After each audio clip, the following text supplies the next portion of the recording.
আজকে আমি বানাবো একদম কম উপকরণে কী করে ফ্রাইড রাইস বানানো যায়। তো চলো তোমাদের দেখাই। ভিডিওটা ভালো লাগলে একটা লাইক করো, কমেন্ট করো, শেয়ার করো, সাবস্ক্রাইব করতে কিন্তু একদম ভুলো না। প্রথমে এখানে একটা কড়াই নিয়ে নিয়েছি, তারপরে আমি দিয়ে দিলাম জল,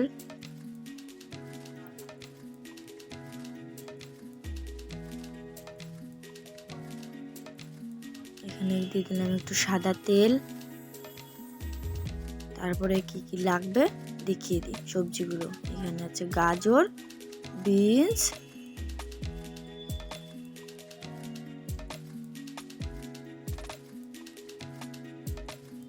কাজু বাদাম আর কিশমিশ আর মটরশুঁটি। এই 4-5টা উপকরণে আজকে আমি বানাবো ফ্রাইড রাইস। এখানে আমার প্রায় 30 মিনিট হয়ে গেছে, আমি চাল ভিজিয়ে রেখেছি ফ্রাইড রাইসের জন্য।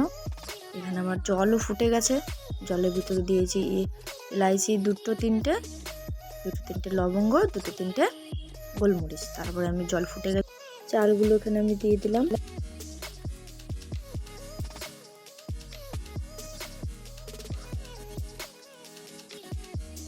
তারপরে একটু নেড়ে চেড়ে নেব। এখানে আমি একবার দেখে নেবো ভাতগুলো কতটা কি হলো, 2-3বার এরকম চেক করতে হবে। আমি এখানে জল ঝরিয়ে নেব ভাতের। ভাতগুলো আমি এখানে 60%-এর মতন আমি সিদ্ধ করে নিয়েছি।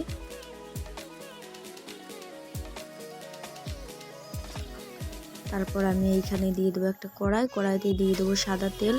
এখানে ঘি দিতে পারো তোমরা তোমাদের মনে হলে, কিন্তু ঘিয়ের গন্ধটা আমার বেশি একটা ভালো লাগে না, তার জন্য আমি সাদা তেল দিয়ে করব। তারপরে এইখানে আমি দেব গাজরটা একটু ভেজে নেব। এখানে গাজর সিদ্ধ হতে অনেক টাইম লাগবে, তার জন্য নরম হতে। তারপরে আমি এখানে দিয়ে দিলাম বিনসগুলো অনেকটা টাইম লাগে। তারপরে একটু দিয়ে দিলাম লবণ পরিমাণ মতো। তারপরে আমি দেব কাজু বাদাম, একদম কম সময়ের রান্না।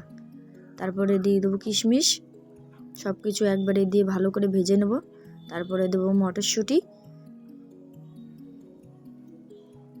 মটরশুঁটি দিয়ে আমি এখানে ভালো করে একবার নেড়ে নেব সব কিছু। এখানে আমার সবজি একদম প্রায় কমপ্লিট। তো চলো এবার আমি দিয়ে দেবো আস্তে আস্তে ভাত। আমি ভাত একবারে দেবো না, আমি একটু একটু দেবো, একটু একটু করে মিশিয়ে নেব। একটু একটু ভাত দেওয়ার পর, মানে অল্প অল্প ভাত দিয়ে আলতো হাতে নাড়তে হবে।